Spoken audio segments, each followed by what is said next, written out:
So let's say we have a cup of water. Let me draw the cup. So that's one side of the cup. That's the bottom of the cup. That's the other side of the cup. And it's water. Well, let me say it's some liquid. It doesn't have to be water.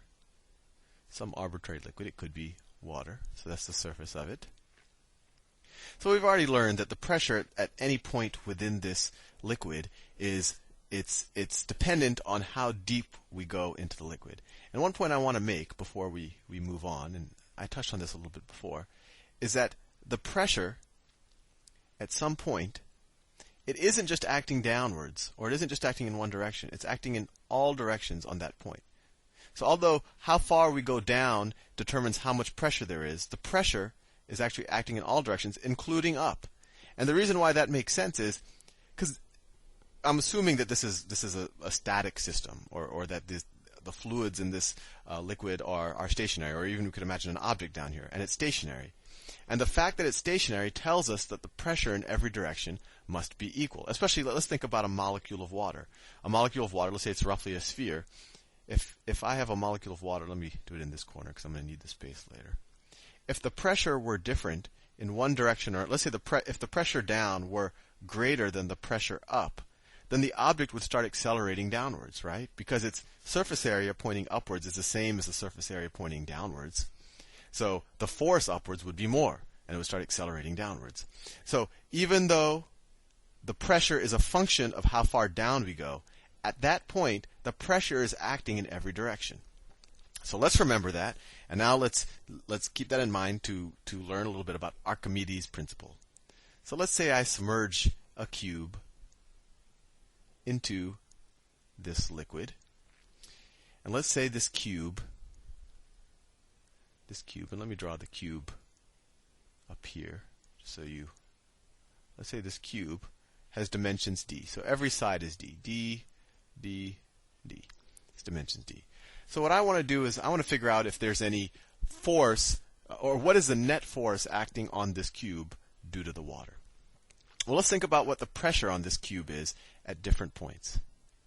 Well, at the depths along the side of the cube, we know that the pressures are equal, right? Because we know at this depth, say right here, the pressure is going to be the same as at that depth, and they're going to offset each other. So these are going to be the same.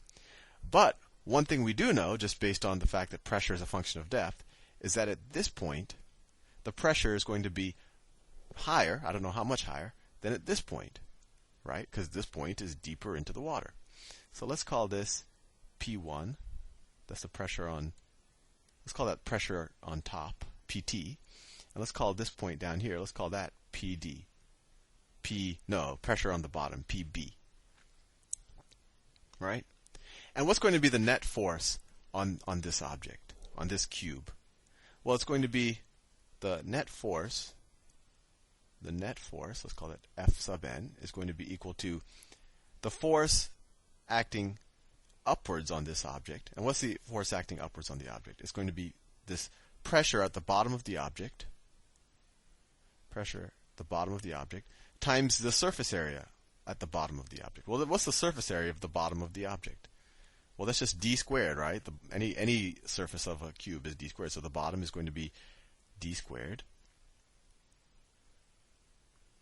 And then minus, and I'm doing this because I actually we know that the pressure down here is higher than the pressure here, so this is going to be the larger quantity, and that the net force is actually going to be upwards. So that's why I can, do the minus confidently up here. Minus the pressure at the top. So what's the force at the top? The force at the top is going to be the pressure on the top times the surface area of the top of the cube, right? Times d squared. And we can even separate out the d squared already at that point. So the net force is equal to the pressure of the bottom minus the pressure of the top, or the difference in pressure, times the surface area of either the top or the bottom, or really any of the sides of the cube. Now let's see if we can figure what these are. Let's say the cube is submerged h units or h meters into the water. H. So what's the pressure at the top? Well, so the pressure at the top is going to be equal to the density of the liquid, which I keep saying water, but it could be any liquid. The density of the liquid times how far down we are. So we're h units down, maybe h meters, times gravity. And what's the pressure at the bottom? Well, the pressure at the bottom, similarly, would be the density of the liquid times the depth. So what's the depth? It would be this h, and then we're another d down, right? So h plus d, that's our total depth, times gravity.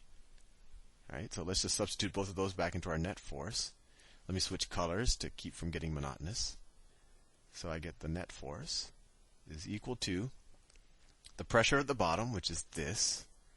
And let's just multiply it out. So we get P times H times G, P, H, G, plus D times P times G, D, P, G. I just distributed this out, multiplied this out. That's the pressure at the bottom. And then minus the pressure at the top, minus P, H, G. And then we learned it's all of that times d squared. Right? So immediately we see something cancels out. PHG, PHG, subtract, cancels out. So we're just left with what's the net force? The net force is equal to dpg times d squared, or that equals d cubed times the density of the liquid times gravity. Well, let me ask you a question. What is d cubed? D cubed is the volume of this cube, right? And what else is it? Well, it's also the volume of the water displaced, right? If I stick this cube into the water, and the cube isn't shrinking or anything, I mean, you can even imagine it being empty. It doesn't have to be empty. But that amount of water has to be moved out of the way in order for that cube to go in, right? So this is the volume of the water displaced. Volume, it's also the volume of the cube. Volume of water displaced. This is what? This is the density. I keep saying water, but let's just say it's water, but it could be any liquid. This is the density of the liquid. This is gravity. So what is this? Volume times density is the mass of the liquid displaced, right? So the net force is also equal to the mass of liquid displaced. So let's just say mass times gravity. Or we could say that the net force acting on this object is, what's the mass of the liquid displaced times gravity? Well, that's just the weight of liquid displaced. So that's a pretty interesting thing. So if I submerge anything, the net force acting upwards on it, or the amount that I'm lighter by, is equal to the weight of the water being displaced. And that's actually called Archimedes' principle. And that net upward force, due to the fact that there's more pressure on the bottom than there is on the top, that's called the buoyant force. And that's what makes things float.